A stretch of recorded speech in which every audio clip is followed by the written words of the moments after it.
तब भी अंधविश्वास कर्मकांड फैलाने में गणेश की मूर्तियां दूध पीने लगी थी। याद है कि नहीं आप लोगों को? गणेश की मूर्तियां दूध पी रही थी।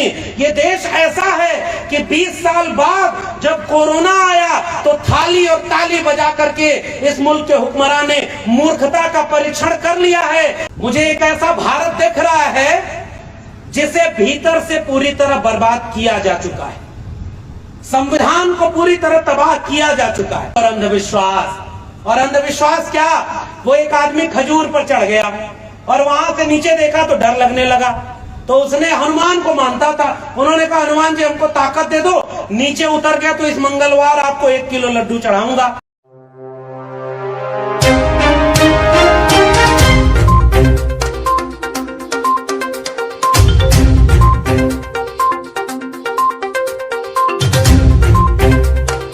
और झूठ बोलते हुए इस देश को बर्बाद करेंगे।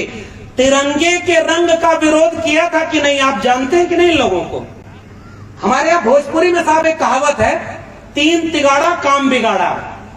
तो ये लोग विरोध कर रहे थे कि ये तिरंगे में 3 रंग है जो अशुभ होता है, इसलिए हम ये तिरंगा नहीं मानेंगे।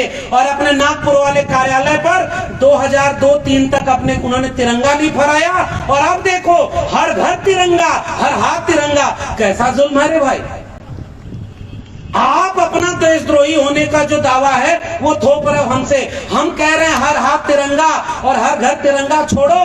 अरे हम तो वो लोग हैं जो सफेद पन्ने पर फूल पत्तियों से रंग करके तिरंगा लहराते हुए कहते थे विजय विश्व तिरंगा प्यारा झंडा ऊंचा रहे हमारा। लेकिन हमारे जो हर घर तिरंगा, हर हाथ तिरंगा, वो हमारी लड़ाई नहीं है। हर हाथ को काम, हर हाथ में कलम, हर पेट को रोटी, हर सर को छत न मिले, तब तक कौन सा आजादी का अमृत महोत्सव।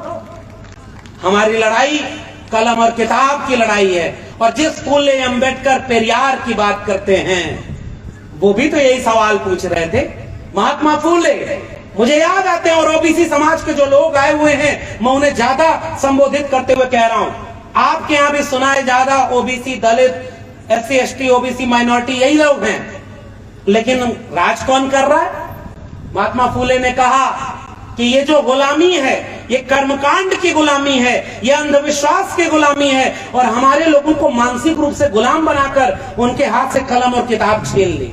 आज आपको पता है इस देश में 1% लोग ही हायर एजुकेशन में जा पा रहे हैं, और उनमें भी सरकारी एजुकेशन बर्बाद हो गया। मैं दिल्ली विश्वविद्यालय से आया हूं, और हमारे यहाँ जिन लोगों ने एक ढंग का विश्वविद्यालय बनाया नहीं, उन लोगों ने सब बेच दिया। उन लोगों ने क्या किया, शिक्षा को नई शिक्षा नीति के तहत बेच दिया है। और ये जो 2 दोस्त है ना, अंबानी और अडानी, नाम लेके बोल रहा हूं क्योंकि ये प्रतीक है। और ये प्रतीक है किस बात के, कि ये देश बटा हुआ है साहब। एक तरफ चंद लोग हैं। मुझे याद आ रहा है, मैं एक कविता पढ़ रहा हूं, आप सुनिए। बहुत कम वक्त लेना चूंकि और लोग भी बोलेंगे। एक कविता है, ये कैसी आजादी है, ये कैसी आजादी है, चंद घराने छोड़ के भूखी नंगी हर आबादी है, ये कैसी आजादी है। जितना देश तुम्हारा है ये उतना देश हमारा है। दलित, महिला, आदिवासी सबने मिलकर इसे संवारा है। ऐसा क्यों है, कहीं खुशी है और कहीं बर्बादी है, ये कैसी आजादी है, ये कैसी आजादी है। अंधियारों से बाहर निकलो, अपनी शक्ति जानो तुम, दया धर्म की भीख न मांगो, हक अपना पहचानो तुम। अन्याय के आगे जो झुक जाए वो ही अपराधी है, ये कैसी आजादी है, ये कैसी आजादी है। जिन हाथों में काम नहीं है उन हाथों को काम भी दो, मजदूरी करने वालों को मजदूरी का दाम भी दो। बूढ़े होते हाथ पांव को जीने का आराम भी दो, दौलत के हर बंटवारे में मेहनत कश का नाम भी दो। झूठों के दरबार में अब तक सच्चाई फरियादी है, ये कैसी आजादी है, ये कैसी आजादी है। ये जो चंद घराने हैं जिनको हाथ में पूरा देश बेच करके आपसे कहा जा रहा है तिरंगा फहराओ, जश्न मनाओ आजादी का। अब एक सवाल मेरा है, अगर एक भारत बनना था, अब मैं आखिरी चंद मिनट में अपनी बात खत्म करूंगा। मैं जानता हूं कि इस समय आंख में आंख डालने पर आपके राज में पता नहीं, उधर तो बुलडोजर चल रहा है हमारी तरफ। ये किस बात की आजादी है? आप दाढ़ी टोपी देख करके इस देश में लोगों की लिंचिंग कर रहे हो। इस देश में जब स्कूल, कॉलेज और विश्वविद्यालय के लिए लड़ाई होनी चाहिए, आप केवल मंदिर, मस्जिद और देवालय के लिए लोगों को लड़वा रहे हो। ये किस बात की आजादी है? डॉक्टर अंबेडकर ने एक बात कही थी कि अगर हिंदू राज हकीकत बनता है तो ये इस मुल्क के लिए सबसे बड़ा अभिशाप होगा। हिंदू कुछ भी कह ले, मगर हिंदू धर्म स्वतंत्रता, समानता व बंधुता विरोधी है। इसलिए किसी भी कीमत पर इस देश को हिंदू राज बनने से रोकना होगा। और इनके लोग इस देश में, दिल्ली की सड़कों पर आप संविधान की प्रतियां जला दो, नया भगवा संविधान लहरा दो, आप जेल में नहीं जाओगे। मगर जेल में मेरे दिल्ली विश्वविद्यालय का प्रोफेसर हैनी बाबू जाएगा, प्रोफेसर आनंद तेलतुंबड़े, गौतम नवलखा जाएंगे, उमर खालिद जाएगा, और तो और इस देश में न्याय मांगने की आप बात कर रहे हो साहब। वकील थे ना देव जी, और आज एक वकील जो इसी गुजरात के, जो यहां से निकला एक कड़ी पार व्यक्ति है, जो इस समय देश का होम मिनिस्टर है, उसका जो वकील था वो कॉलेजियम सिस्टम से 2.5 महीने के लिए जब चीफ जस्टिस ऑफ इंडिया बोलता है तो वहां जाकर कह रहा है गुजरात दंगे में कोई नहीं गुनहगार है, जैसे बाबरी मस्जिद में कोई नहीं गुनहगार है। तो न्याय कहां है? सुबह आप शाम को राम मंदिर के पक्ष में फैसला दीजिए, सुबह राज्यसभा की सदस्यता ले लीजिए। कहां बचा है न्याय? और ये कैसी आजादी का 75 साल है? मैं आखिरी बात कह रहा हूं, जितने संस्थान बने थे वही तो भारत है। एक वेलफेयर स्टेट में संस्थान ही तो उसे बचाते हैं। क्यों नहीं न्यायपालिका में रिजर्वेशन है? और चलो रिजर्वेशन को गालियां देने वालों, तुम्हें तो 10% ईडब्ल्यूएस सुदामा कोटा भी मिल गया। सुदामा कोटा समझते हैं? वही जो मानकर खाना, हमारे यहाँ उत्तर भारत में जो फूले अम्बेडकर पेरियार मिशन है, वहां एक शब्द दिया जाता है श्रमजीवी, मेहनतकश, यानी जो श्रम करके जीवन जीता है, और जो उस श्रम को लूटता है वो परजीवी है। परजीवी समझ रहे? चौधरी छोटू राम ने कहा कि ये जंग कमेरा बनाम लुटेरा की है। 90% आवाम कमेरा है जो काम करके खा रही है, और 10% लोग लुटेरे हैं। हम आजादी का जश्न मना रहे हैं, लेकिन इस मुल्क को लूटने वाले इस मुल्क को लूट चुके हैं। और इसलिए मैं कह रहा हूं, पहले ही इशारा कर दिया था हमारे कवियों ने, ये दाग दाग उजाला, ये सब गजीदा शहर, हमें जिसका था इंतजार ये वो शहर तो नहीं। पहरुओं रहना सावधान, दुश्मन तो चला गया मगर उसकी छायाओं का डर है। भगत सिंह ने कहा था कि ये जो गोरे अंग्रेज चले गए और सांवले अंग्रेज बैठ गए तो क्या करोगे? आज इस मुल्क में जहां जहां रिजर्वेशन नहीं है वहां दलित, पिछड़े, आदिवासी कितने लोग हैं बताओ जरा हमें। मीडिया में आरक्षण नहीं, मीडिया तो साफ बिक गया है सब।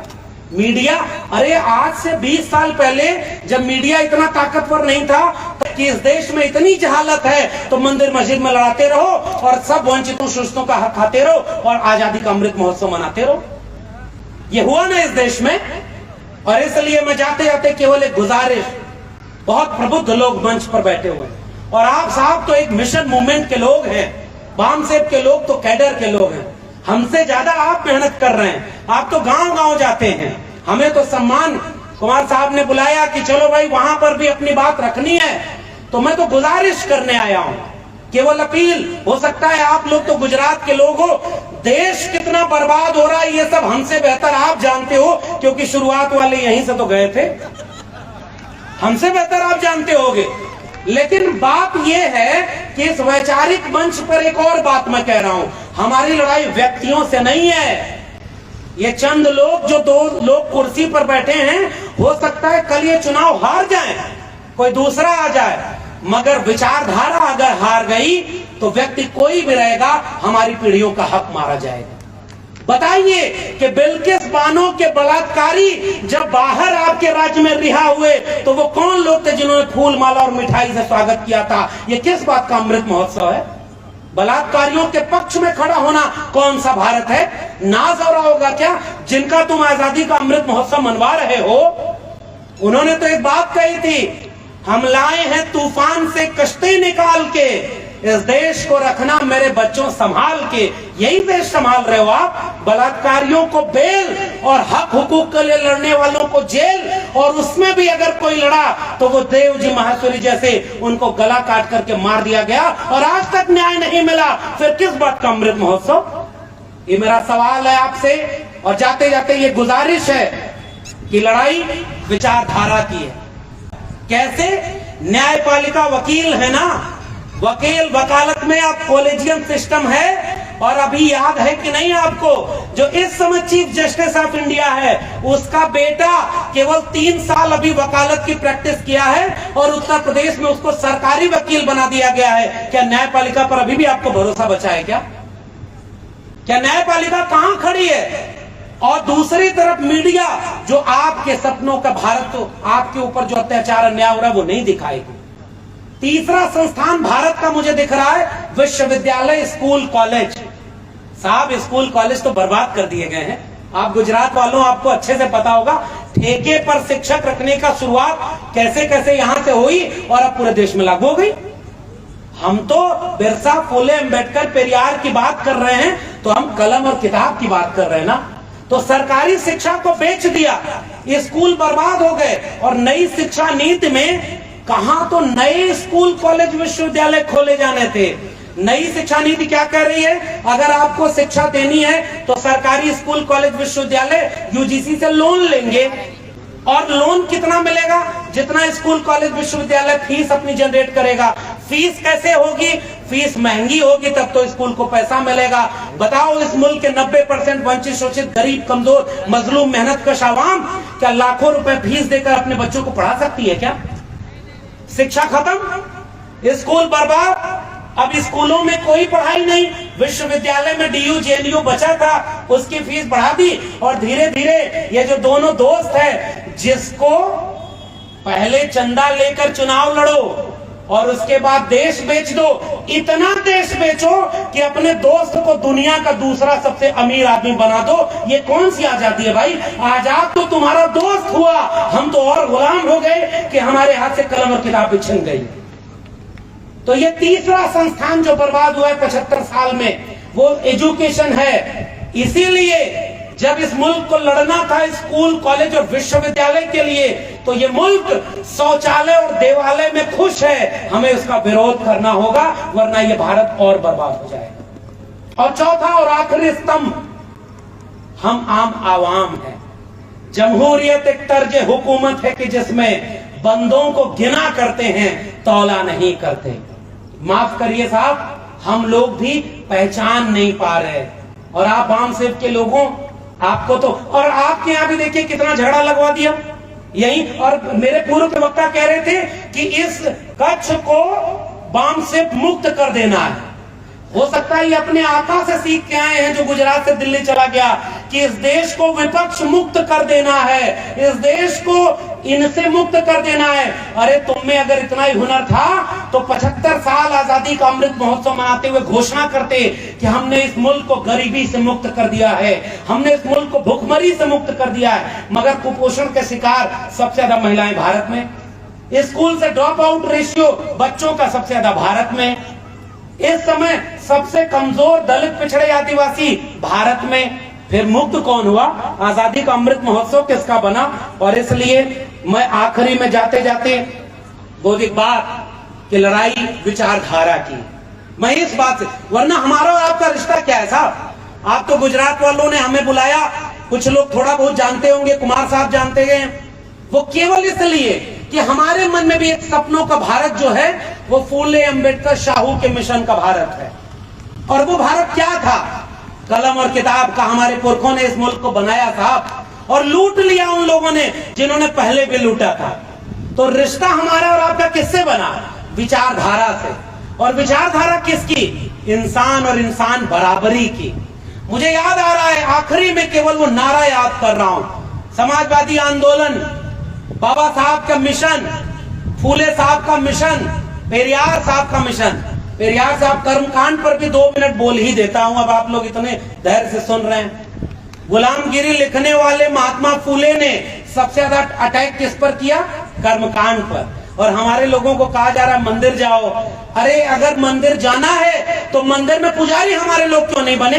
बाबा साहब ने रिलेशन ऑफ कास्ट के आखिरी में कहा था कि जाति तोड़ने के लिए रोटी बेटी का संबंध, और ये आखिरी बिंदु है जो मैं आपसे कहना चाह रहा था। शिकायत हमें अपनी भी तो करनी है, हम आपस में जुड़ नहीं पाए साहब।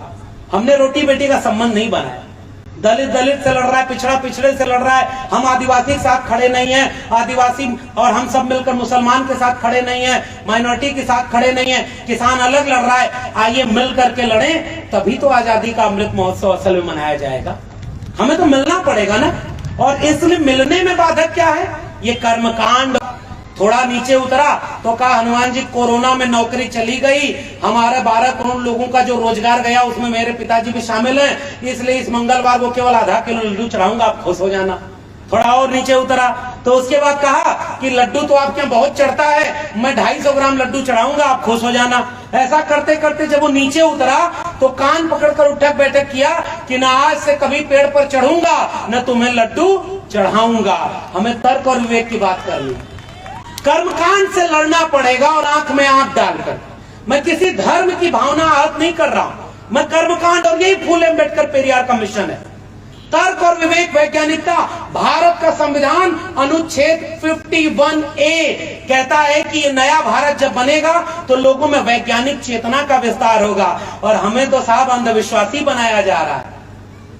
हमारे यहाँ एक आदमी कुछ गांव में थे तो वो पंडित जी के पास गए और पंडित जी से बोला कि गांव के 4 लड़कों ने गधे को मार दिया है, गधे की हत्या हो गई है। जैसे आजकल नहीं है, आदमी मार दो तो कोई गुनाह नहीं, गाय मारोगे तो बहुत बड़ी सजा मिलेगी। ये है न्यायपालिका, ये है आजादी का 75 साल का भारत।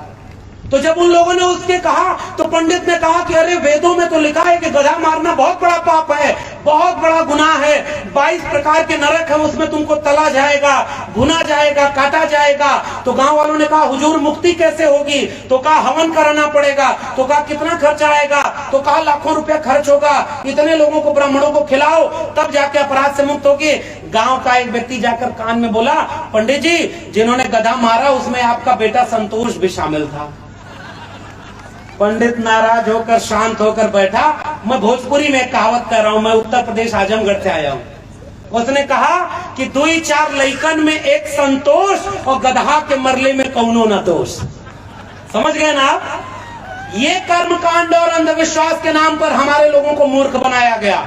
और मैं जिस शख्स की शहादत के बाद यहां खड़ा हूं और फिर से फूले अम्बेडकर पेरियार के मिशन की बात कर रहा हूं, तो आंख में आंख डालकर बिना डरे बिना झुके ये कहना होगा कि तुमने हमारी पीढ़ियों को कर्मकांड और अंधविश्वास में फंसाया है। अरे हम तर्क विवेक वाले लोग हैं, कलम किताब वाले लोग हैं, हम तुम्हारे अंधविश्वास में नहीं जा रहे। और नारा आखिरी में केवल जाते जाते डॉक्टर लोहिया ने कहा संसोपा ने बांधी गांठ, पिछड़ा पावे 100 में 60। ओबीसी समाज के लोगों, आपके जज नहीं, आपके वकील नहीं, आपके डॉक्टर इंजीनियर नहीं, आपके कोई एजुकेशन में नहीं। और हमारे लोग जब एजुकेशन मांगते, नौकरी मांगते, तो उनसे कहा जाता कि 20% मुसलमानों से 80% हिंदुओं, तुम खतरे में हो, हिंदू बना रहे हो। और जब मौका मिलता है तब इंद्र मेघवाल बना देते हो, रोहित वेमुला बना देते हो, देवजी भाई बना देते हो। क्यों? क्योंकि तुम्हें जाति बर्दाश्त नहीं होती। और उस नारे को मैं आगे बढ़ा करके जब पढ़ता हूं, हमारे यहाँ कहा गया कि 100 से अधिक, 100 से कम न 1000 से ज्यादा समाजवाद का यही तकाजा। समाजवाद का मतलब बराबरी का मुल्क, इसलिए संविधान में भी उसको नए रूप में जोड़कर लिखा गया। और उस नारे को आगे बढ़ाया, ब्राह्मणवाद की क्या पहचान, गिट पिट बोले करे न काम, और मानववाद की क्या पहचान, ब्राह्मण भंगी एक समान। हमारी लड़ाई ये लड़ाई है जिसमें समता की चाह नहीं, वह बढ़िया इंसान नहीं, और समता बिना समाज नहीं, बिन समाज जनराज नहीं। जो जमीन को जोते बोए वो जमीन का मालिक होए। मुझे याद आ रहे हैं देवजी भाई माहेश्वरी, वो जमीन की तो लड़ाई थी। हमारी जमीनें छीन ली हैं उन लोगों ने जिन्होंने पूरा भारत ही किसी और के हाथों बेच दिया है। और जमीन की लड़ाई, जो जमीन को जोते बोए वो जमीन का मालिक होए, राष्ट्रपति हो या भंगी की संतान, सबको शिक्षा एक समान, हर सबको शिक्षा सबको काम, वरना होगी नींद हराम। शिक्षा पर जो खर्चा हो बजट का 10वां हिस्सा हो, सबको शिक्षा दे न सके जो, वह सरकार निकम्मी है, और जो सरकार निकम्मी है वो सरकार बदलनी है। ये लड़ाई हमारी है। मैं न्याय की अपील गुजारिश के साथ इन मुल्क के हुक्मरानों से, आप क्या न्याय की उम्मीद करते हैं जिनका पूरा अतीत इतिहास ही अन्याय का भरा है। वो तलवार और चाकू इसीलिए पकड़ाते हैं क्योंकि वो उसकी पूजा करते हैं। हमें पूजना नहीं है, हमें अपनी लड़ाई कलम और किताब से लड़नी है। बामसेफ यूनिटी ऑफ मूल निवासी बहुजन समाज और देवजी भाई महेश्वर को याद करते हुए मैं गुजरात की जमीन से एक उम्मीद लेकर जा रहा हूं, एक हौसला लेकर जा रहा हूं कि ये हम यहां पर खड़े हैं क्योंकि देवजी भाई लोगों ने, इनके जैसे जाने कितने लोगों ने हमारे हिस्से की लड़ाई लड़ते हुए शहादत दे दी। हमारे ऊपर कर्ज है उनका। अगर हम उस मिशन मूवमेंट को आगे नहीं बढ़ा पाए, हम डॉक्टर अंबेडकर फूले पेरियार के मिशन को आगे नहीं बढ़ा पाए, हम इस मुल्क को आजादी का जश्न मनाने के षड्यंत्र की आड़ में पूरे देश को बर्बाद होने से नहीं बचा पाए, शिक्षा रोजगार को नहीं बचा पाए, त्रिशूल तलवार के सामने कलम और किताब को नहीं बचा पाए, तो माफ करिए साहब, 25 साल बाद जब ये मुल्क अपनी आजादी का 100 साल मनाएगा, हमारी आने वाली पीढ़ियां हमसे पूछेंगी कि तुम जब आए तो भारत का संविधान भी लागू था, तुम जब आए तो मंडल भी लागू था, तुम जब आए तो सरकारी शिक्षा थी, चंद रुपए फीस में तुमने पढ़ाई कर ली, तुम जो आए तो सरकारी नौकरी थी, तुम जो आ जाए तो मिला जुला एक भारत था, और तुम हमें कौन सा भारत सौंप कर गए हो? अखंड हिंदू राष्ट्र वाला, नफरत वाला, बिक गया पूरा भारत जिसमें हम सब केवल मजदूर बन जाएंगे, जातिवादी, अंधविश्वासी, कर्मकांडी भारत हम उन्हें अगर सौंप के गए तो हम उनसे आंख में आंख नहीं मिला पाएंगे। मैं 25 साल बाद मेरी पीढ़ियां अगर पूछें कि तब तुम क्या कर रहे थे जब सब बर्बाद हो रहा था, तो मैं केवल यही कहूंगा कि देवजी भाई महेश्वर जैसे लोग जिन्होंने झुकने की बजाय शहादत जिस मिशन के लिए दी थी, उस मिशन की याद में उनके 200 वर्षगांठ में जाकर हिम्मत और हौसला लेकर लौटा हूं कि चाहे कितना भी तक चाकू तलवार चले, चाहे कितना भी बुलडोजर और जेल मुकदमा हो, हम बिरसा, फूले, अंबेडकर, पेरियार, भारत के संविधान को बचाने की लड़ाई उस समय कच्छ में भी लड़ रहे थे और आज भी लड़ रहे हैं। बहुत बहुत धन्यवाद। जय भीम, जय मंडल, संविधान जिंदाबाद, उल गुलाम जिंदाबाद, इंकलाब जिंदाबाद।